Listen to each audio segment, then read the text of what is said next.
Cette émission vous est présentée par Handipact du groupe Casino, l'engagement handicap qui met tout le monde d'accord.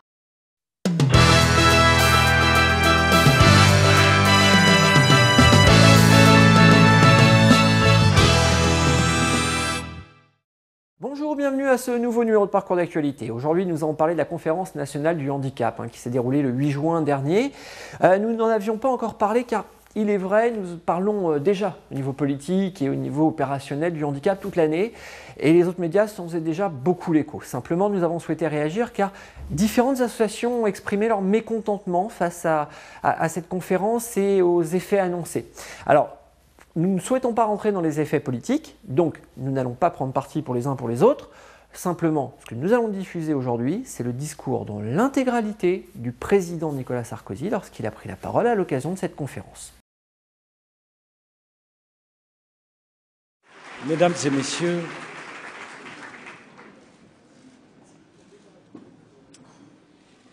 il y a 3 ans, presque jour pour jour, j'étais venu installer la première conférence nationale du handicap.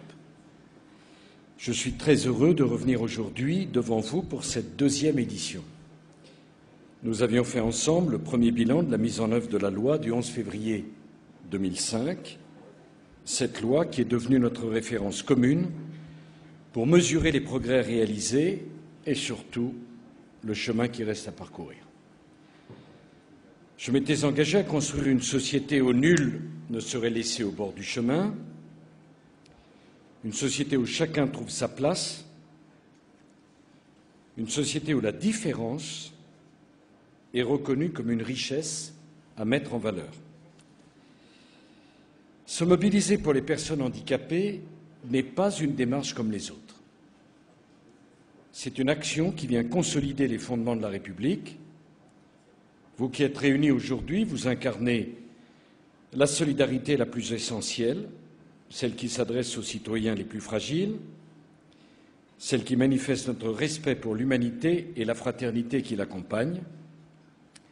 Vous incarnez la force du lien social à l'endroit de ceux qui en ont le plus besoin. Pour fixer le cap des 3 années à venir, nous devons faire ensemble le bilan.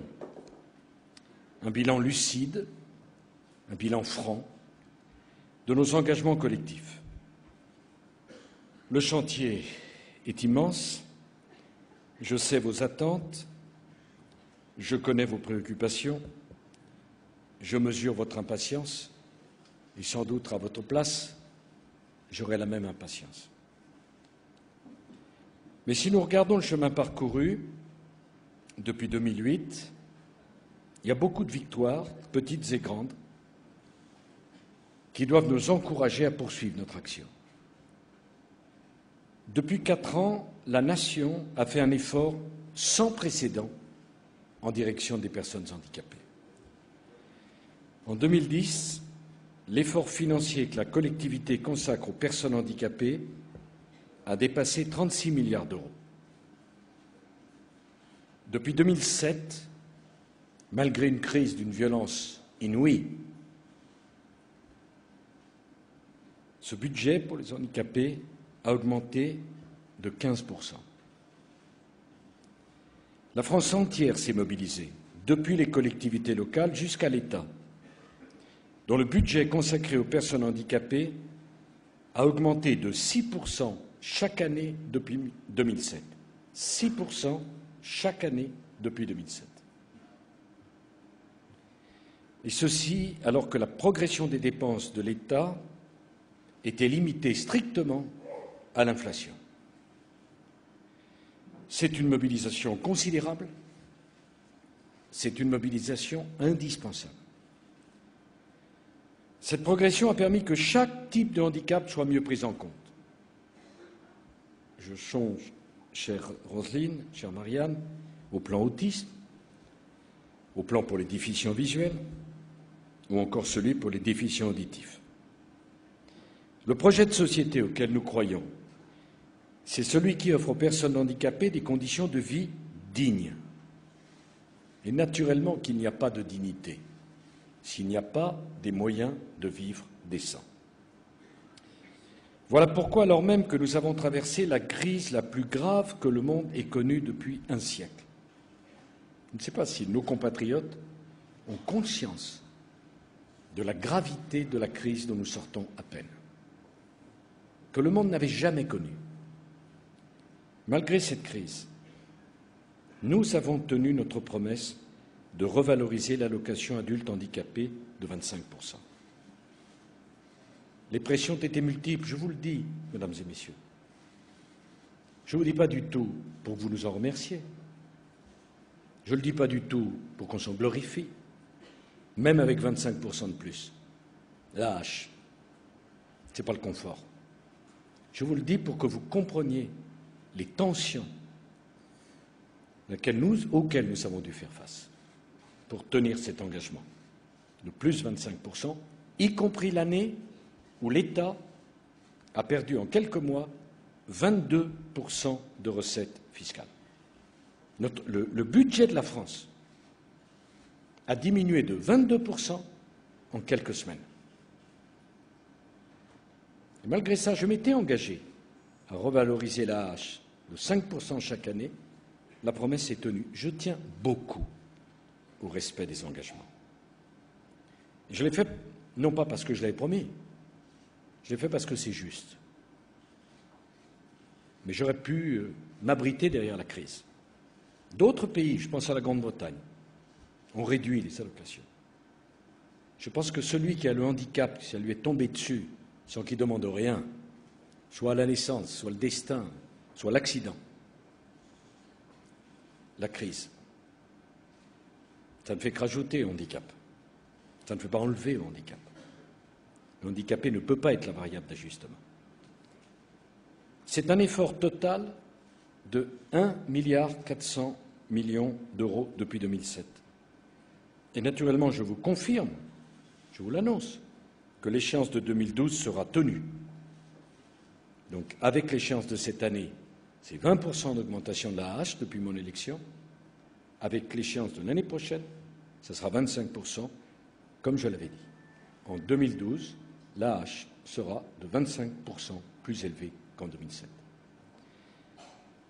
Nous avons également tenu les engagements pris en 2008 pour un accompagnement tout au long de la vie des personnes handicapées. Je pense aux créations de places dans les établissements et services pour les personnes handicapées. En 3 ans, plus de la moitié ont été autorisées. C'est 26 000 nouvelles places pour les enfants et pour les adultes. Je sais que les besoins sont immenses, mais 26 000. Plus d'un tiers des 10 000 places prévues dans les établissements et services d'aide par le travail sont aujourd'hui ouvertes. Quant aux créations de places d'accompagnement en milieu ordinaire de vie, nos objectifs seront tenus en 2011 avec 4 600 nouvelles ouvertures de places en projet. Comprenez-moi, en vous disant ça, c'est pas simplement bien, je mesure le retard qu'avait pris la France. Et je mesure les efforts qu'il y a à faire encore. Mais vous qui vous battez au quotidien pour ceux que vous représentez, vous devez aussi mesurer l'effort de la collectivité. Vous savez que j'ai toujours placé la valeur travail au cœur du lien social et de l'accompagnement individuel. Alors il ne serait de question que les personnes souffrant d'un handicap ne puissent pas, à la mesure de leurs possibilités, accéder à l'emploi et à la formation professionnelle. L'emploi est pour les personnes handicapées, comme pour tous nos concitoyens, une priorité. Elle l'est d'autant plus qu'au handicap s'ajoute souvent le manque de formation initiale et la difficulté d'accéder à la formation continue. C'est pour lever ces obstacles que nous vous avions proposé en 2008 un pacte pour l'emploi. Le premier de nos objectifs était de revaloriser le travail des personnes handicapées. Désormais, il est donc possible de cumuler l'allocation adulte handicapé avec le revenu d'une activité. Il n'était pas normal, il n'était pas juste qu'une personne handicapée qui choisit de prendre un emploi ne gagne pas plus qu'avant de travailler. Nous nous étions aussi engagés à mieux accompagner les personnes handicapées vers l'emploi. Désormais, toute personne qui demande l'allocation adulte handicapé se voient proposer un bilan professionnel. Pour ceux qui ont besoin d'un accompagnement renforcé, nous avons demandé que les Cap Emploi prennent le relais. Il faut renforcer leur action. Je vous annonce que l'objectif de 70 000 personnes handicapées accompagnées sera renouvelé cette année, comme en 2010. Quand un système a fait ses preuves, il faut le renforcer avec une convention dans la durée et en reconnaissant sa mission de service public.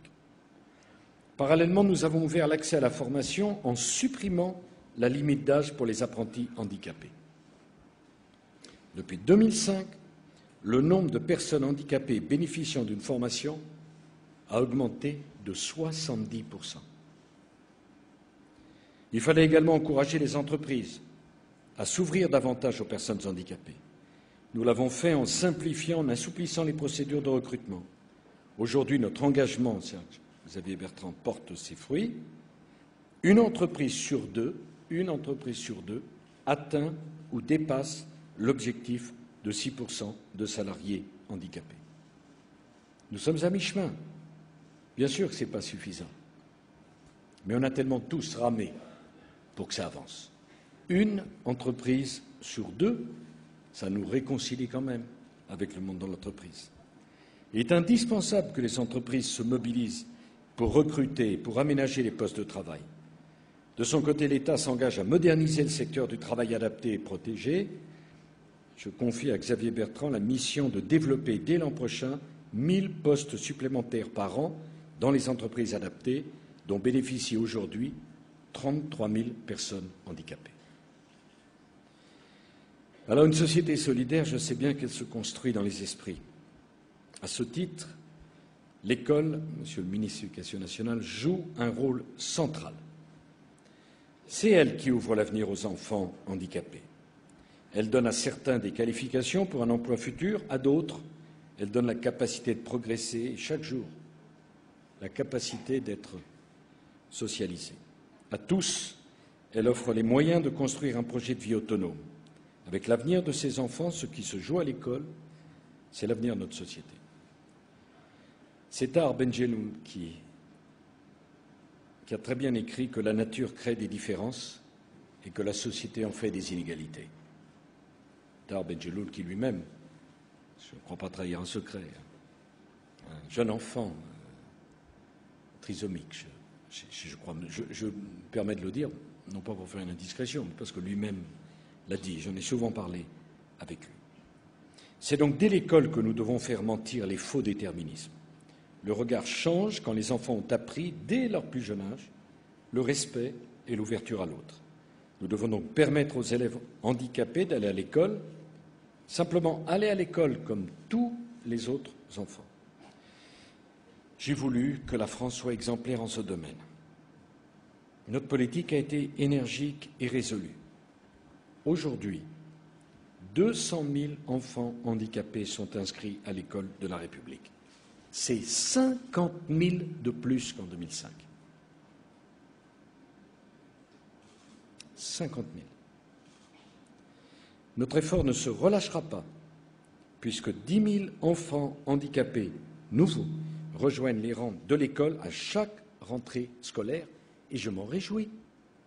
Je m'en réjouis pour eux, mais je m'en réjouis également pour les enfants qui n'ont pas de handicap et pour lesquels c'est une richesse de pouvoir connaître la réalité du handicap chez l'autre, ce handicap qui doit rapprocher et non pas séparer.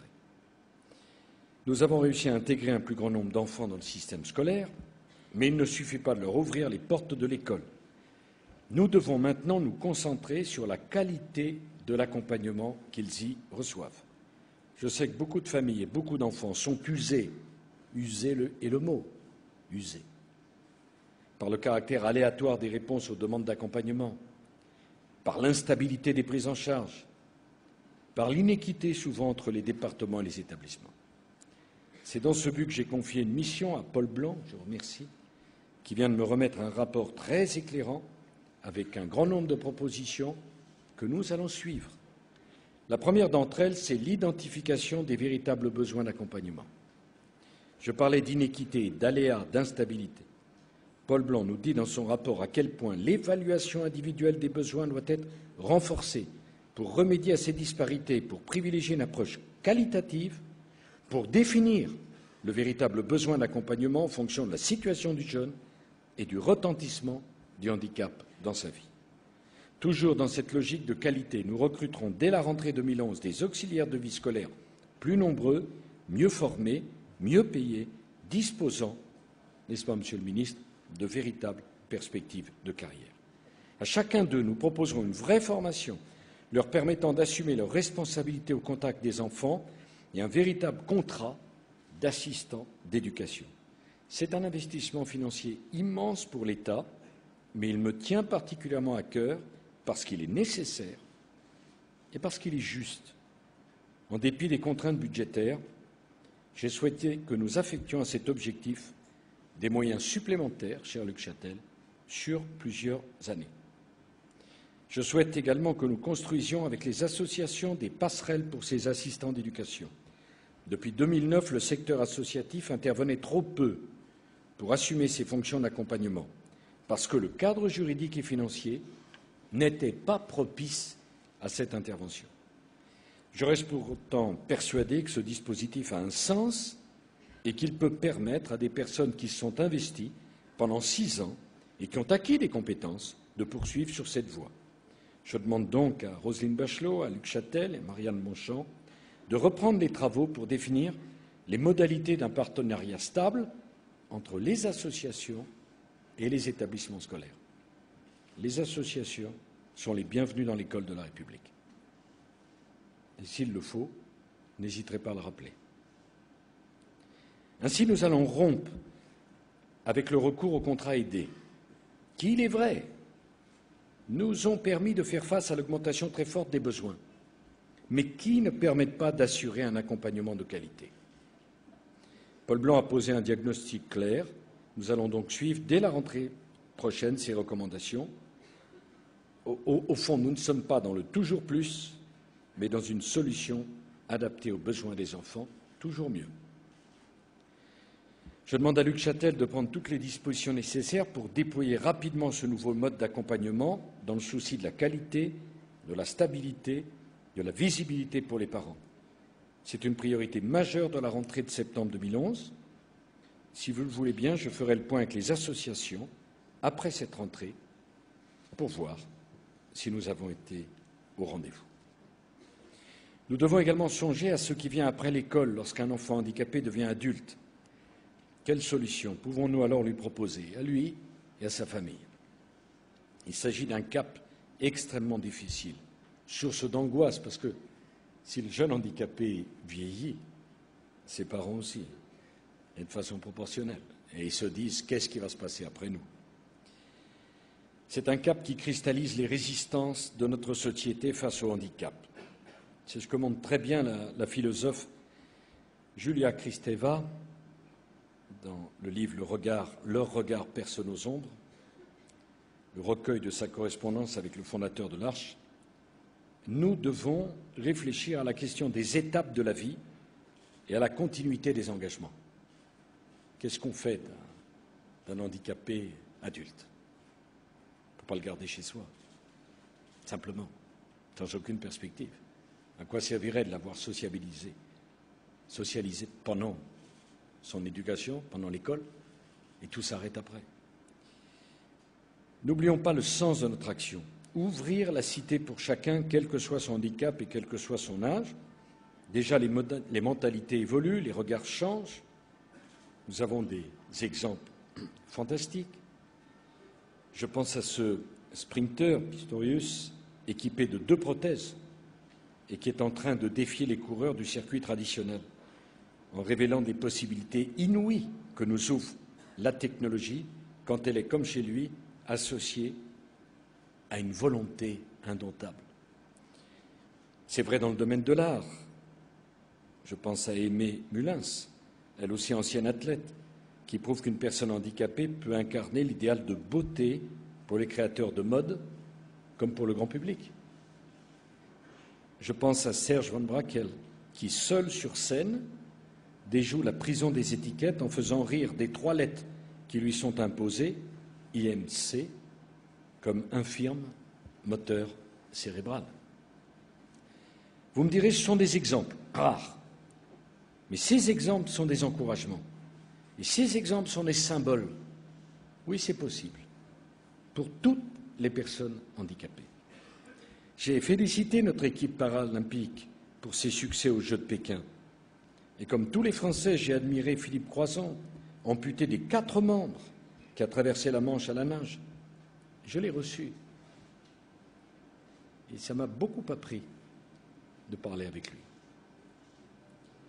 Tout récemment, j'ai reçu le témoignage d'une mère de famille dont le fils, paralysé à la suite d'un grave accident de la route, avait perdu le goût à la vie.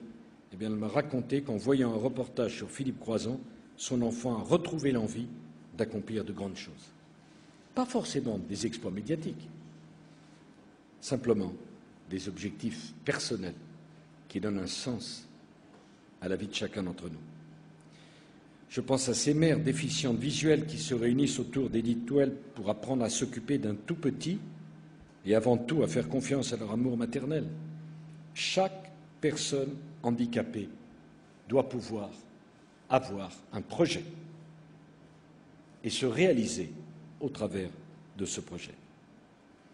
C'est la rencontre d'une volonté individuelle et de la volonté collective de la nation, et c'est notre devoir de donner à chacun les moyens de ce projet.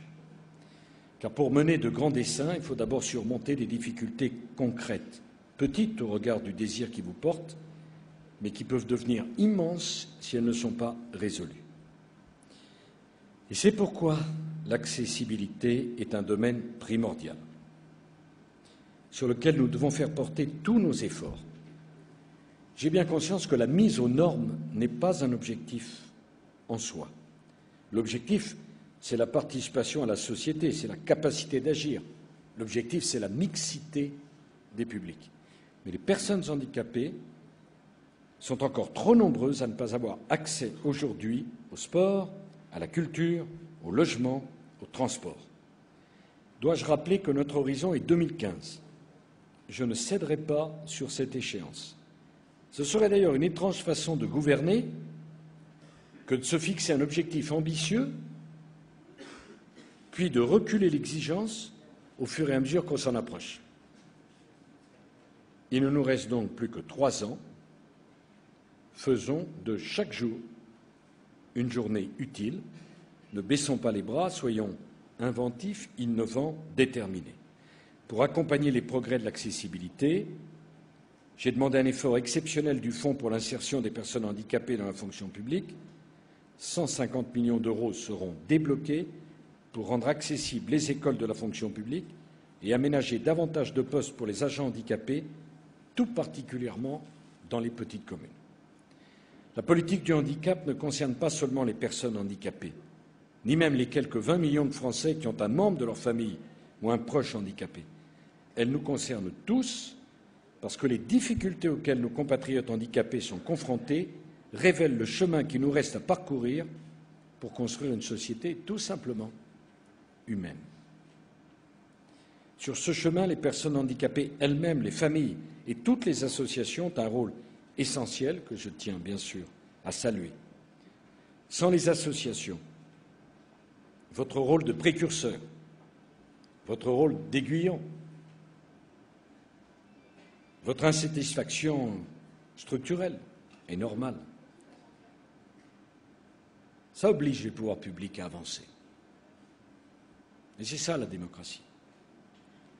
J'ai entendu à cet égard les craintes des associations concernant le projet de décret sur le fonctionnement des commissions des droits et de l'autonomie des personnes handicapées.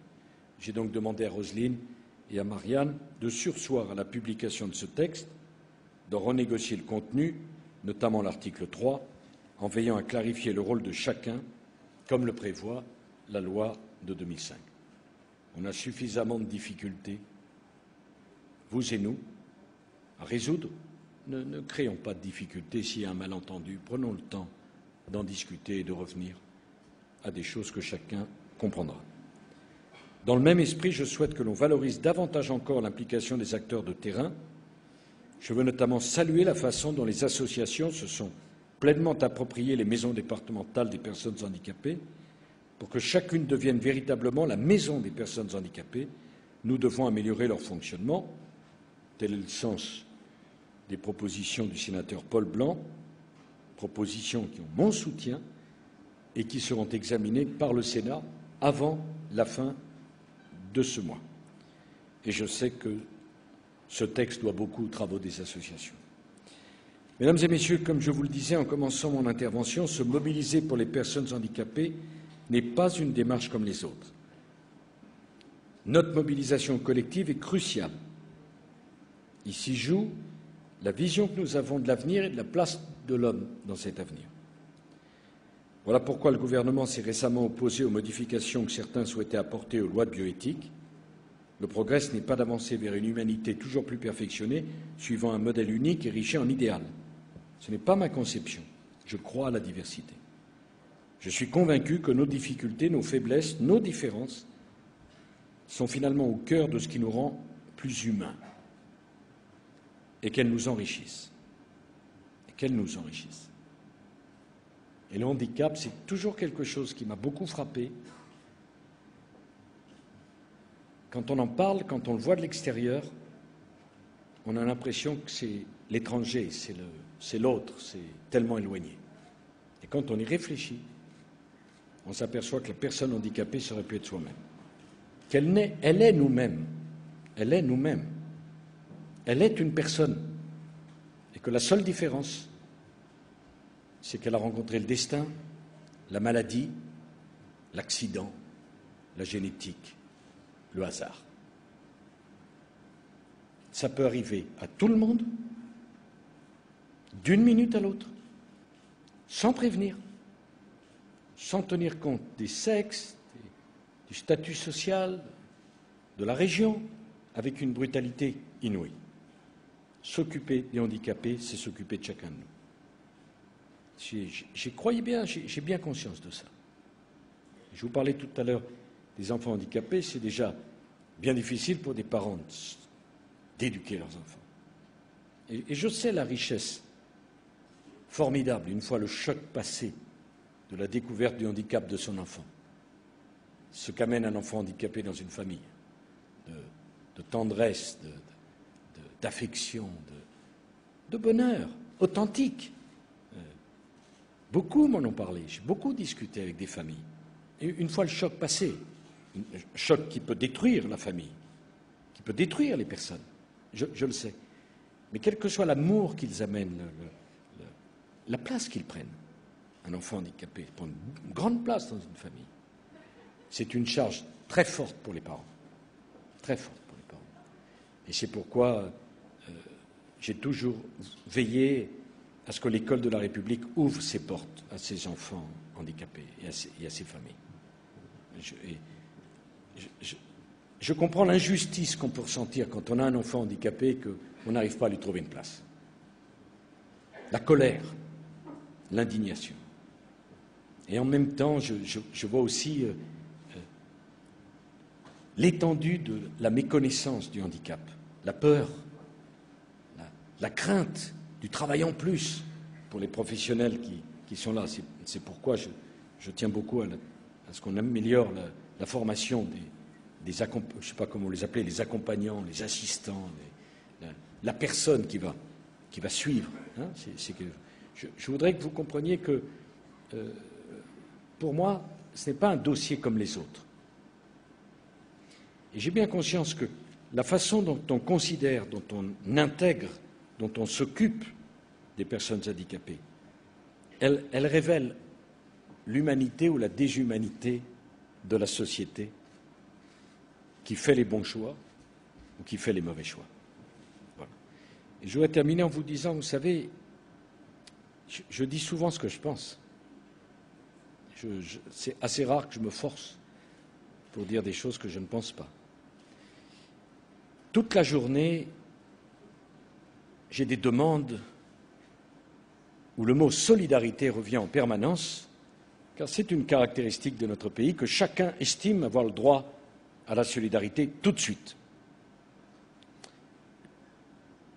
Je pense que l'exigence du monde du handicap C'est certainement la plus justifiée.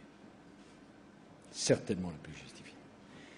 Et c'est pourquoi j'ai souvent rencontré les dirigeants de vos associations.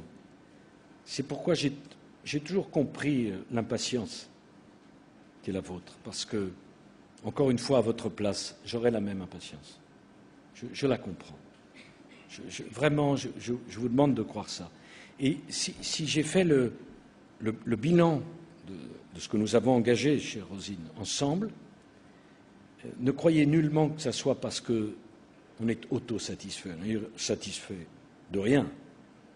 Je mesure le chemin qui reste à accomplir. Mais j'ai voulu vous dire cela parce que c'est aussi un message d'espoir pour vous que de montrer que tout n'est pas mensonge, tout n'est pas parole en l'air, tout n'est pas promesse factice, qu'il y a des engagements qui sont tenus, que votre travail n'est pas inutile, que votre colère, que votre impatience porte des fruits.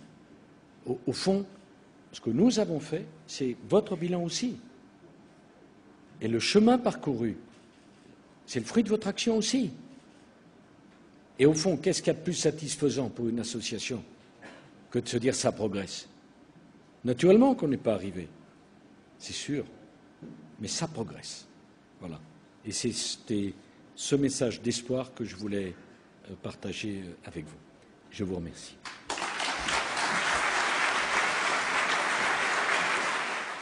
Voilà, donc effectivement, chacun verra un petit peu ce qu'il veut y voir et entendra ce qu'il veut entendre. Nous avons noté quand même quelques points importants. Malgré tout, encore une fois, nous ne rentrons pas dans ces discours-là. Nous n'avons fait n'être qu'un écho de ce qui a été dit par le président de la République à cette occasion. Et quoi qu'il en soit, merci de nous avoir suivis sur le www.bloghandicap.com et sur l'ensemble de nos sites partenaires. À bientôt, au revoir.